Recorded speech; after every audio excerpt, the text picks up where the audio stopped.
નમસ્કાર વિદ્યાર્થી મિત્રો, the HP Kapadia group of school અને જીએસટીવીના સંયુક્ત ઉપક્રમે પ્રસાર થનાર પાસ થવાના પંચામૃત કાર્યક્રમમાં હું ડૉક્ટર હિના પ્રજાપતિએ આપ સૌનું હાર્દિક સ્વાગત કરું છું. વિદ્યાર્થી મિત્રો, આપણે અત્યાર સુધી જનીન વિદ્યા, દેહ ધાર્મિક વિદ્યા એના વિશે ચર્ચા કરી. હવે આપણે એની સાથે એક પ્રજનન તંત્રની ચર્ચા કરીશું. તો એના પહેલાં આપણે પ્રજનન શું એની વ્યાખ્યાની વાત કરી લઈએ. પ્રજનન એટલે કે પિતૃ પેઢીમાંથી નવી સંતતિ જે ઉદ્ભવ થતો હોય એમાં ચોક્કસ પ્રકારના જનીન દ્રવ્યોનું વહન કરવાનું અને એની સાથે પેઢી દર પેઢી પોતાનું સાતત્ય જાળવી રાખવાની ક્રિયા. પ્રજનન બે પ્રકારે થતું હોય છે, અલિંગી પ્રજનન અને લિંગી પ્રજનન. અલિંગી પ્રજનન એ ઘણી બધી ક્રિયાઓ દ્વારા થતું હોય છે અને એ નીચલા કક્ષના પ્રાણીઓમાં જોવા મળે છે, જ્યારે લિંગી પ્રજનન છે એ ઉચ્ચ કક્ષાના પ્રાણીઓમાં જોવા મળે છે અને એની સાથે ઘણા એવા નીચલા કક્ષાના પ્રાણીઓ છે એમાં પણ જોવા મળે છે. લિંગી પ્રજનન માટે બે જન્યુઓનું નિર્માણ થવું જરૂરી છે, જેને આપણે શુક્રકોષ અને માદાકોષ તરીકે ઓળખીએ છીએ. વિદ્યાર્થી મિત્રો, આ જન્યુઓના ફલન દરમિયાન જે ફલિતાંડ બને છે અને એમાંથી નવી સંતતિનું નિર્માણ થાય છે. આપણે જાણીએ છીએ કે આપણા શરીરમાં બે પ્રકારના કોષો આવેલા હોય છે, દૈહિક કોષો અને પ્રજનન કોષો. દૈહિક કોષો એ આપણા શરીરના વિકાસ માટે, જાતીય વિકાસ માટે નહીં પણ બાહ્ય દેખાવ અને એની વૃદ્ધિ માટે જવાબદાર છે, જ્યારે પ્રજનન કોષોનો વિકાસ થાય અથવા તો પ્રજનન કોષ જે છે એ આપણા જાતીય લક્ષણો માટે જવાબદાર છે અને જાતીયતા માટે જવાબદાર છે, જેને આપણે લિંગ ભેદ પણ કહી શકીએ છીએ. તો પ્રજનન દ્વારા નવી સંતતિનું ઉત્પન્ન થવાની ક્રિયા કેવી રીતે થાય છે અને એના પહેલા આપણે શુક્રકોષ કેવી રીતે બને છે અને અંડકોષ કેવી રીતે બને છે. આપણે નર અને માદાના પ્રજનન તંત્રમાં આવતા થોડા અંગો વિશે ચર્ચા કરીશું અને એના પછી શુક્રકોષ જનન એટલે શું અને અંડકોષ જનન એટલે શું એની ચર્ચા કરીશું. તો આ પ્રકરણ એટલે કે માનવીમાં પ્રજનન એ પ્રકરણ નંબર 6 છે, જેનો સમાવેશ અથવા તો જેનો ગુજરાત બોર્ડમાં કુલ ગુણભાર 8નો છે. વિદ્યાર્થી મિત્રો, આમાંથી 4 માર્ક્સના MCQ અને એક 4 માર્કનો પ્રશ્ન પૂછાય છે, જે સેક્શન ડીમાં આવેલો હોય છે અને એની સાથે ઘણા બધા નીટ માટેના MCQ પણ પૂછાઈ શકે એવા છે. તો નર પ્રજનન તંત્રમાં શુક્રપિંડ જે છે એ શુક્રપિંડ દ્વારા શુક્રકોષનું સર્જન થાય છે. આ શુક્રકોષના સર્જનની ક્રિયાને શુક્રકોષ જનન તરીકે ઓળખવામાં આવે છે અને અંડપિંડમાં અંડકોષનું સર્જન થાય છે કે જેને આપણે અંડકોષ જનન તરીકે ઓળખીએ છીએ. શુક્રકોષ જનન અને અંડકોષ જનન વચ્ચેનો તુલનાત્મક ભેદ પણ તમને પૂછાઈ શકે છે, એટલે આપણે સાથે સાથે એની તુલના પણ કરતા રહીશું. તો હવે જોઈએ શુક્રકોષ જનન કેવી રીતે થાય છે. શુક્રકોષ જનન એ મુખ્યત્વે બે તબક્કામાં પૂર્ણ થાય છે, પ્રશુક્રકોષોનું નિર્માણ અને શુક્રકાયાંતરણ. વિદ્યાર્થી મિત્રો, આપણે ધોરણ 11માં સેમિસ્ટર 1માં કોષ વિભાજન આવે છે કે જેમાં સમવિભાજન અને અર્ધીકરણનો સમાવેશ થાય છે. આપણે અર્ધીકરણ દરમિયાન એકકીય કોષો મેળવી શકીએ છીએ અને લગભગ દરેક જન્યુઓ એ અર્ધીકરણ દરમિયાન ઉત્પન્ન થાય છે, જ્યારે સમવિભાજન દ્વારા દરેક દૈહિક કોષો પોતાનું વિભાજન કરે છે. અહીંયા શુક્રકોષ જનનનું નિર્માણ વખતે સમભાજન અને અર્ધીકરણ એમ બંને પ્રક્રિયાનો સમાવેશ થશે. તો બે તબક્કાઓ, જે મેં તમને કીધું કે પહેલો તબક્કો છે પ્રશુક્રકોષોનું નિર્માણ, એટલે કે પહેલા પ્રશુક્રકોષ કેવી રીતે બને છે અને એ શુક્રકોષમાંથી એનું કાયાંતરણ એટલે કે એનું ચોક્કસ પ્રકારનું વિભેદન કેવી રીતે થાય છે અને એના પછી શુક્રકોષનું નિર્માણ કેવી રીતે થાય છે, એને આપણે શુક્રકાયાંતરણ કહીશું. અને આ આખો બે તબક્કો એ આપણા શુક્રકોષ જનન તરીકે ઓળખાય છે. પહેલું છે પ્રશુક્રકોષોનું નિર્માણ. તો એમાં પહેલો તબક્કો ગુણન, બીજો તબક્કો વૃદ્ધિ અને ત્રીજો તબક્કો પરિપક્વનનો છે. વિદ્યાર્થી મિત્રો, આ ત્રણેય તબક્કા આપણે એક ક્રમમાં ચર્ચા કરીશું. પહેલું છે પ્રશુક્રકોષોનું નિર્માણ, એમાં તબક્કો નંબર 1 ગુણન, તબક્કો નંબર 2 વૃદ્ધિ અને તબક્કો નંબર 3 પરિપક્વન. ગુણન ક્યારે થાય? તો સમવિભાજન થાય ત્યારે ગુણન થાય. ગુણન એટલે શું? તો એક કોષમાંથી નવા કોષ બને એ, પણ કેવા? તો ચોક્કસ પ્રકારના જીએનએનો જથ્થો જે પૂર્વ કોષમાં હતો એ નવા કોષમાં આવે ત્યારે. અને વૃદ્ધિ તબક્કો એટલે કે એ કોષનો વૃદ્ધિ કેવી રીતે થાય છે અને પછી એ કોષમાંથી શુક્રકોષો એકકીય કેવી રીતે બને છે. આપણે જાણીએ છીએ કે દરેક જન્યુઓ એકકીય હોય છે અને આપણો દરેક કોષ, દૈહિક કોષ દ્વિકીય હોય છે. તો દ્વિકીયમાંથી એકકીય કેવી રીતે બને છે એની ચર્ચા કરીએ. તો સૌથી પહેલો તબક્કો ગુણનનો વાત કરીએ તો અહીંયા પહેલો એક કોષ કે જેનું આપણે અવિભેદિત કોષ તરીકે ઓળખીશું. અવિભેદિત એટલે શું? કે હજુ એનું વિભેદન થયું નથી, હજુ એનું શુક્રકોષમાં નિર્માણ પામ્યું નથી. આપણે એનું શુક્રકોષમાં નિર્માણ પામવાનું છે અને એને વિભેદન પ્રક્રિયા જોવાની છે. તો કેવી રીતે વિભેદન પામશે? તો આને આપણે જનન અધિચ્છદ કોષ કહીશું કે જેને શુક્રપિંડમાં આવેલો હોય છે અને એ અવિભેદિત છે, જે 2n પ્રકારનો હોય છે. એનું ગુણન તબક્કામાં એ સમવિભાજન કરે છે, એટલે કે એક કોષમાંથી નવા 2 કોષ બને છે કે જે 2n પ્રકારના જ હોય છે, એટલે કે એમનું જનીન દ્રવ્ય સરખું જ છે. હવે એના આગળ ગુણન પદ્ધતિમાંથી દરેક એક કોષ ફરીથી નવા કોષોમાં વિભાજન પામશે, એટલે કે આપણને ઘણા બધા આવા આદિ શુક્રકોષ મળશે. હવે આ ગુણનના તબક્કામાં જોયું કે સમવિભાજન થાય છે. વિદ્યાર્થી મિત્રો ખાસ યાદ રાખજો, એવું પૂછાઈ શકે કે ગુણનના તબક્કામાં કોષ વિભાજનની કઈ ઘટના જોવા મળે છે? તો સમવિભાજનની ઘટના થાય છે.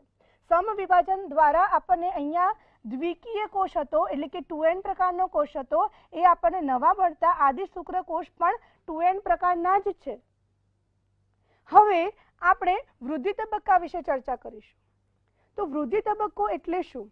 તો આ દરેક આદિ શુક્રકોષ જે છે એ દરેક આદિ શુક્રકોષ એ પોતાના ગુણન તબક્કામાંથી પસાર થયા પછી આગળ પરિપક્વમાં જાય એ પહેલા એનામાં વૃદ્ધિ થવી જોઈએ.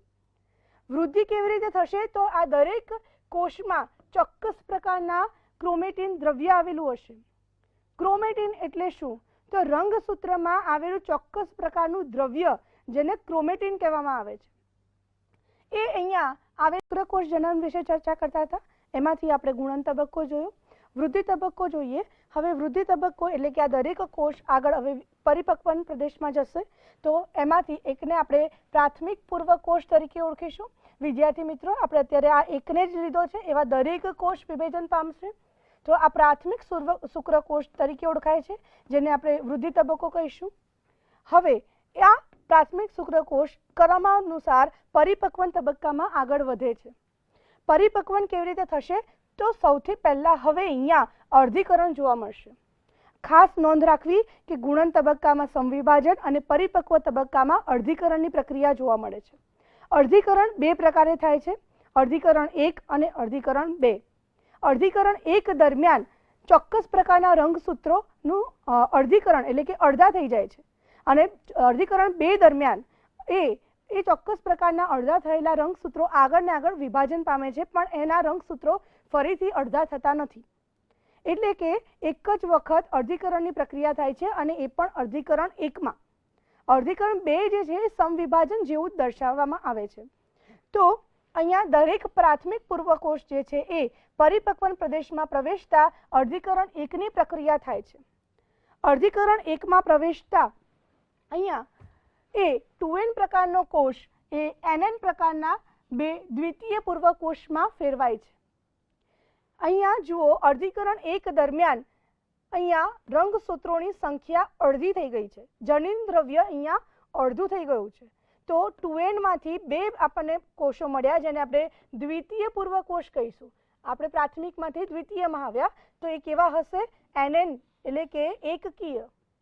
હવે આગળની અર્ધીકરણ 2ની પ્રક્રિયા થશે. અર્ધીકરણ 2 દરમિયાન આપણને ફરીથી 4 nn પ્રકારના કોષો પ્રાપ્ત થાય છે, જેને આપણે પ્રશુક્રકોષ તરીકે ઓળખીશું.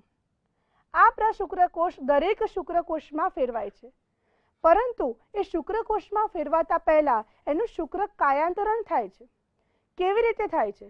તો શુક્ર કાયાંતરણમાં કોષ કેન્દ્રમાં ફેરફાર સર્જાય, શુક્રાગરોનું નિર્માણ થાય અને તારા કેન્દ્રો આ 3 પ્રકારના તત્વો ભાગ લે છે. શુક્રકોષમાં કોષ કેન્દ્ર અથવા તો જે આ પ્રશુક્ર કોષ જે છે એમાં એનું શુક્ર કોષ કેન્દ્ર એ ચપટું બને છે અથવા તો નાશ પામે છે. એની સાથે એનો આગળનો ભાગ જે શુક્રાગ્ર તરીકે ઓળખાય છે એ અંડાકાર પાર્શ્વીય દબાયેલો બને છે, ચપટો બની જાય છે. શુક્રાગ્રનું નિર્માણ કેવી રીતે થાય છે? શુક્રાગ્ર એટલે શું? તો શુક્રકોષનો અગ્રભાગ, આ શુક્રકોષ છે એનો અગ્રભાગ જેને આપણે શુક્રાગ્ર તરીકે ઓળખીએ છીએ. શુક્રાગ્રનું નિર્માણ કેવી રીતે થાય? તો એમાં સૌ પ્રથમ ગોલ્ગીકાય અંગિકા ની મદદથી કરવામાં આવે છે. ગોલ્ગીકાય અંગિકા જે છે એ શુક્રાગ્રના અગ્રભાગમાં, શુક્રકોષના અગ્રભાગમાં ગોઠવાયેલી હોય છે અને એમાંથી બે નાની રસદાનીઓ એ પ્રશુક્ર કર્ણિકામાં ફેરવાઈને એ નલિકામાં ગોઠવાય છે અને એ પ્રકર્ણિકાઓ જે છે એ કોષ કેન્દ્ર સાથે ભળીને એક શુક્રાગ્રનું નિર્માણ કરે છે. હવે શુક્રાગ્ર બની ગયા પછી એની પૂંછડીની વાત આવે તો પૂંછડી તારા કેન્દ્રોમાંથી બને છે. કોષ કેન્દ્રમાં પૂંછડી બે એટલે કે આગળ અને પાછળ એમ ગોઠવાય છે. જે આગ્ર તરફ ગોઠવાયેલી છે એને અગ્રસ્થ તારા કેન્દ્ર અને દૂર તરફ ગોઠવાયેલી છે એને આપણે દૂરસ્થ તારા કેન્દ્ર કહીશું. તો આ તારા કેન્દ્રમાંથી પૂંછડીની બનાવટની શરૂઆત થાય છે અને એની સાથે કર્ણાભસૂત્ર અંગિકા જે છે એ પૂંછડી પર વલયા કરે તો સર્પાકારે વીંટળાય છે અને પૂંછડીનો મધ્ય ભાગ બનાવે છે. આવી રીતે પ્રશુક્રકોષમાંથી નવા શુક્રકોષનું કાયાંતરણ થઈને શુક્રકોષ બને છે. ફરી એકવાર તમને કહી દઉં, શુક્ર કાયાંતરણ એમાં કોષ કેન્દ્રમાં ફેરફાર, શુક્રાગ્રનું નિર્માણ અને તારા કેન્દ્ર આવેલા હોય છે. શુક્રાગ્રના અગ્રભાગમાં પ્રોટીએઝ નામનો ઉત્સેચક આવેલો હોય છે જેને હાયલ્યુરોનોડેઝ તરીકે ઓળખવામાં આવે છે કે જે જ્યારે અંડકોષ સાથે એને ફલન કરવાનું હોય ત્યારે એ અંડકોષનું પટલ તોડવા માટેનું કામ કરે છે. તો અહીંયા આપણે શુક્રકોષ જનનની પ્રક્રિયા જોઈ કે જેમાં પહેલો તબક્કો જોયો ગુણન, પછી છે વૃદ્ધિ તબક્કો અને પરિપક્વન તબક્કો. પરિપક્વન તબક્કા પછી આપણે જોયું કે પ્રશુક્રકોષમાંથી શુક્રકોષનું કાયાંતરણ કેવી રીતે થાય છે. વિદ્યાર્થી મિત્રો, આ આખો ચાર્ટ દ્વારા રજૂ કરાયેલો શુક્રકોષ જનનનો પ્રશ્ન એ 4 માર્ક્સમાં પૂછાઈ શકે છે. એમાં તમારે આ દરેક તબક્કાને વર્ણવવાના રહેશે અને એની સાથે આ ચાર્ટ દર્શાવવો જરૂરી છે. તમને શુક્રકોષનું કાયાંતરણ પણ પૂછી શકે છે. કાયાંતરણ પૂછે તો એની સાથે આ તમારે 3 તબક્કા અને શુક્રકોષની આકૃતિ દોરવી જરૂરી છે. હવે આપણે ચર્ચા કરીશું અંડકોષ જનન. નર પ્રજનન તંત્રમાં આપણે જોયું કે શુક્રપિંડમાંથી શુક્રકોષ જનન થાય છે. એવી જ રીતે માદા પ્રજનન તંત્રમાં અંડપિંડમાંથી અંડકોષ જનનની ક્રિયા થાય છે. વિદ્યાર્થી મિત્રો, અહીંયા પણ સમવિભાજન અને અર્ધીકરણની ક્રિયા થાય છે, પણ અંડકોષ જનન અને શુક્રકોષ જનન ઘણી બધી રીતે અલગ પામે છે. શુક્રકોષ જનન એ 3 તબક્કામાં એટલે કે ગુણન તબક્કો, વૃદ્ધિ તબક્કો અને પરિપક્વન તબક્કા તરીકે વિસ્તાર પામેલો છે. વિદ્યાર્થી મિત્રો, આ દરેક પ્રક્રિયાને આપણે તબક્કાવાર વિભાજિત કરી છે, પણ આ એક સળંગ પ્રક્રિયા છે અને એટલી ફાસ્ટ થતી હોય છે, પણ એને સમજવા માટે આપણે એને તબક્કાવાર સમજાવવા માટે આપણે એને તબક્કામાં વિભાજન કરેલું છે. તો ગુણન તબક્કો એ સરખા શુક્રકોષ જનન જેવો જ હોય છે કે જેમાં શરૂઆતમાં 2n પ્રકારનો કોષ અને એમાંથી બનતા 2 2n પ્રકારના બાળકોષ અને એમાંથી નવા બનતા 4 નવા બાળકોષ એટલે કે ગુણન તબક્કો. ગુણન તબક્કો એ શુક્રકોષ જનન જેવો જ છે કે જેમાં સમવિભાજન જોવા મળે છે કે જેમાંથી એક બાળકોષમાંથી ઘણા બધા એક પૂર્વકોષમાંથી ઘણા બધા બાળકોષો જોવા મળે છે અને દરેક બાળકોષ પછી આગળ અંડકોષ જનનની પ્રક્રિયા અંડકોષ જનનની કે જેમાં આપણે પહેલો તબક્કો ગુણન તબક્કો જોયો, જેમાં આપણે જોયું કે સમવિભાજન દ્વારા એક કોષ નવા કોષો બનાવે છે અને એમાંથી દરેક કોષ એ અંડકોષ જનનમાં ભાગ લે છે. વિદ્યાર્થી મિત્રો, આપણે ગુણન તબક્કો જોયો. હવે જોઈશું વૃદ્ધિ તબક્કો. વૃદ્ધિ તબક્કો જે છે એ શુક્રકોષ જનન કરતા ઘણો લાંબો છે. એક ખાસ અગત્યની નોંધ રાખજો વિદ્યાર્થી મિત્રો કે હંમેશા દરેક અંગિકાઓ, કોષમાં દરેક અંગિકાઓ આવેલી હોય છે, એ દરેક અંગિકાઓ આપણામાં માતૃ તરફથી આવતી હોય છે. જેમ કે રિબોઝોમ છે, કર્ણાભસૂત્ર છે અને એની સાથે માઇટોકોન્ડ્રિયલ ડીએનએ છે. માઇટોકોન્ડ્રિયલ એટલે કે કર્ણાભસૂત્રીય ડીએનએ, જેને mtDNA તરીકે પણ ઓળખવામાં આવે છે, એ ખાસ માતૃ તરફથી આપણને મળે છે. તો તમને MCQમાં કદાચ પૂછાય કે mtDNA એટલે કે કર્ણાભસૂત્રીય ડીએનએ ક્યાંથી મળે છે, કયા પક્ષ તરફથી મળે છે? તો માતૃ તરફથી. માતૃ તરફથી દરેક અંગિકાઓ મળે છે, એટલા માટે એને વૃદ્ધિ તબક્કો ઘણો લાંબો હોય છે. વૃદ્ધિ તબક્કામાં એ ઘણી બધી અંગિકાઓનો સમાવેશ કરવામાં આવે છે, જેને દરેક અંગિકાઓને આગળ દરેક અંડકોષમાં નાખવાની હોય છે, એટલા માટે એનું ગુણન કરવામાં આવે છે, વધારો કરવામાં આવે છે. એની સાથે કોષ કેન્દ્ર પણ મોટું બને છે. કેમ? તો એની સાથે આવેલું જનીન દ્રવ્ય પણ વધારે કરવાનું છે, કારણ કે બેવડાવવાનું છે, એને આગળ વિસ્તારવાનું છે. એટલા માટે દરેક અંડકોષમાં આપણે દરેક ચોક્કસ પ્રકારનું જનીન દ્રવ્યને મોકલવાનું છે. એટલા માટે અહીંયા વૃદ્ધિ તબક્કો છે એ ઘણો મોટો જોવા મળે છે. તો વૃદ્ધિ તબક્કામાં આવતા કોષને આપણે પ્રાથમિક પૂર્વ અંડકોષ તરીકે ઓળખીએ છીએ. હવે આપણે એને પ્રાથમિક પૂર્વ અંડકોષ કેમ કહીશું? તો અહીંયાથી આવતા જે 4 અંડકોષ છે, માતૃ અંડકોષ, એમાંથી દરેક અંડકોષ હવે અંડકોષનું નિર્માણ અથવા તો દરેક માતૃકોષ હવે અંડકોષનું નિર્માણની ક્રિયામાં ભાગ લેશે. એટલા માટે એને આપણે પ્રાથમિક પ્રકારનો પૂર્વ અંડકોષ કહીશું. હવે આ પ્રાથમિક પૂર્વ અંડકોષ જે છે એ અર્ધીકરણ એક ક્રિયા દરમિયાન એક મોટો કોષ બને છે અને બીજો નાનો કોષ બને છે. એને આપણે મોટા કોષને દ્વિતીય પૂર્વ અંડકોષ કહીશું અને નાનું જે બન્યું છે એને પ્રથમ ધ્રુવકાય કહીશું. વિદ્યાર્થી મિત્રો, શુક્રકોષ જનનમાં આપણે અર્ધીકરણ દરમિયાન એક પિતૃકોષમાંથી 2 બાળકોષો મળતા હતા. અહીંયા આપણને એક મોટો કોષ અને એક નાનો કોષ, એટલે કે એક દ્વિતીય પૂર્વ અંડકોષ અને એક નાનો પ્રાથમિક ધ્રુવકાય મળે છે. હવે આ પ્રાથમિક ધ્રુવકાય અને એની સાથે આવેલો દ્વિતીય અંડકોષ જે છે, દ્વિતીય પૂર્વ અંડકોષ એ અંડપિંડમાંથી છૂટો પડીને અંડવાહિનીમાં આવે છે.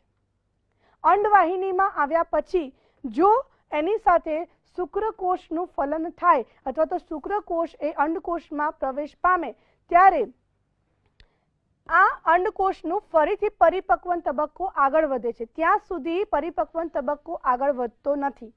જો શુક્રકોષ આવે તો એનું ફરીથી અર્ધીકરણ 2 થાય છે અને એમાંથી એક મોટો કોષ અને એક નાનો કોષ બને છે. મોટા કોષને આપણે અંડકોષ કહીશું અને નાનાને આપણે દ્વિતીય ધ્રુવકાય કહીશું. વિદ્યાર્થી મિત્રો, એની સાથે જે પ્રાથમિક પ્રકારનો પૂર્વ અંડકોષ અંડવાહિનીમાં આવ્યો હતો તો એની સાથે પ્રથમ ધ્રુવકાય પણ આવ્યો હતો. જો શુક્રકોષ અંદર દાખલ થયો હોય તો આ પ્રથમ ધ્રુવકાય પણ અર્ધીકરણની ક્રિયા અનુભવે છે અને એના પરિણામે 2 આપણને દ્વિતીય ધ્રુવકાય મળે છે. વિદ્યાર્થી મિત્રો, આ પરિપક્વન તબક્કો એ આગળ ક્યારે વધશે? તો જ્યારે શુક્રકોષ માદામાં દાખલ થશે ત્યારે, માદા પ્રજનન તંત્રમાં શુક્રકોષ આવશે ત્યારે.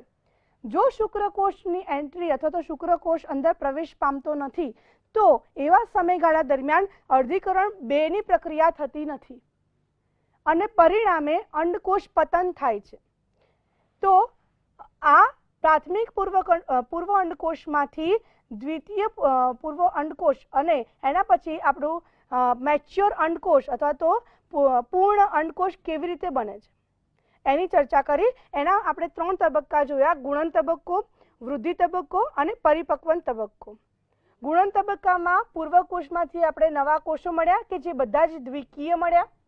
હવે આ દરેક કોષ એ વૃદ્ધિ તબક્કામાં પ્રવેશ પામે છે અને એ પોતે મોટો બને છે, કેમ કે એની અંદર દરેક અંગિકાઓ બેવડાય છે અને એની સાથે કોષ કેન્દ્ર પણ મોટું બને છે, એટલે કે કોષ મોટો અને ફૂલેલો જણાય છે. આગળ એ પ્રથમ અર્ધીકરણ દરમિયાન એક મોટો કોષ બને છે જેને આપણે દ્વિતીય પૂર્વ કોષ કહીએ છીએ અને એક પ્રથમ ધ્રુવકાય બને છે. જો શુક્રકોષ આવે તો આ કોષનું દ્વિતીય પૂર્વ કોષનું એ ફરીથી અર્ધીકરણ થઈને અંડકોષ બને છે અને એની સાથે એક દ્વિતીય પ્રકારનો ધ્રુવકાય બને છે અને પ્રાથમિક પૂર્વ અંડકોષ જે અંડવાહિનીમાં આવે તો એનું પણ અર્ધીકરણ થઈને 2 દ્વિતીય ધ્રુવકાય બને છે. વિદ્યાર્થી મિત્રો, આપણે શુક્રકોષ જનન અને અંડકોષ જનનની ચર્ચા કરી. હવે આપણે થોડું એના વચ્ચેનો ભેદ પારખી લઈએ. શુક્રકોષ જનન દરમિયાન શુક્રકોષોનું નિર્માણ થાય છે, જ્યારે અંડકોષ જનન દરમિયાન અંડકોષોનું નિર્માણ થાય છે. શુક્રકોષમાં આપણે જોયું હતું કે 2 પ્રકારે થાય છે અથવા તો 2 તબક્કામાં થાય છે કે જેમાં પ્રશુક્રકોષોનું નિર્માણ અને શુક્રકોષોનું કાયાંતરણ. તો એની સામે આપણને અંડકોષમાં એવું અંડકોષોનું નિર્માણ બરાબર છે પણ અંડકોષોનું કાયાંતરણ થતું નથી. તો આ ખાસ ભેદ છે. બીજું કે વૃદ્ધિ તબક્કો શુક્રકોષ જનનમાં નાનો, જ્યારે અંડકોષ જનનમાં વૃદ્ધિ તબક્કો મોટો જોવા મળે છે. અંડકોષ જનન દરમિયાન અંડપતન અથવા તો અંડપાત થાય છે, જ્યારે શુક્રકોષ જનન દરમિયાન શુક્રપાત જેવી કોઈ ક્રિયા જોવા મળતી નથી. એની સાથે શુક્રકોષ જનન દરમિયાન આપણને એક કોષમાંથી નવા જે કોષો બને છે સરખા હોય છે, જ્યારે અંડકોષ જનન દરમિયાન આપણને મળતા કોષોમાંથી એક કોષ મોટો અને બીજા ધ્રુવકાય મળે છે. તો આ ખાસ પ્રકારના ભેદ જાણી લેવા અને એની સાથે ખાસ યાદ પણ રાખવું, જે તમને મેં ચર્ચા કરતી વખતે સમજાવ્યું હતું કે દરેક અંગિકા, દરેક માઇટોકોન્ડ્રિયલ ડીએનએ એ માતૃપક્ષથી તરફથી આવે છે. વિદ્યાર્થી મિત્રો, આ ખાસ નીટમાં પૂછાઈ શકે એવા પ્રશ્ન છે. હવે એની સાથે કેવા કેવા પ્રશ્નો પૂછાય તો આપણે પહેલા એક જોયું તો પ્રજનનની વ્યાખ્યા. શુક્રકોષ જનન શેમાં જોવા મળે છે? તો શુક્રપિંડમાં. અંડકોષ જનન ક્યાં જોવા મળે છે? તો અંડપિંડમાં. એના તબક્કાઓ સમજાવો, એનો ચાર્ટ દોરો, ચાર્ટ સાથે એનું વર્ણન કરો અને એનું શુક્ર કાયાંતરણ એકલું વર્ણવો. પ્રશુક્રાગ્રહનું નિર્માણ કેવી રીતે થાય છે અને એની સાથે અંડકોષ જનન દરમિયાન એના તબક્કા અને એમાંથી અંડપાત કેવી રીતે થાય છે, અર્ધીકરણ 1 અને અર્ધીકરણ 2 કેવી રીતે થાય છે, એની ચર્ચા કરી. અને આવા પ્રશ્નોની ખાસ નોંધ રાખીને તમે પરીક્ષાલક્ષી તૈયારી કરશો એવી મારી આશા છે. તો જોતા રહો પાસ થવાનું પંચામૃત કાર્યક્રમ.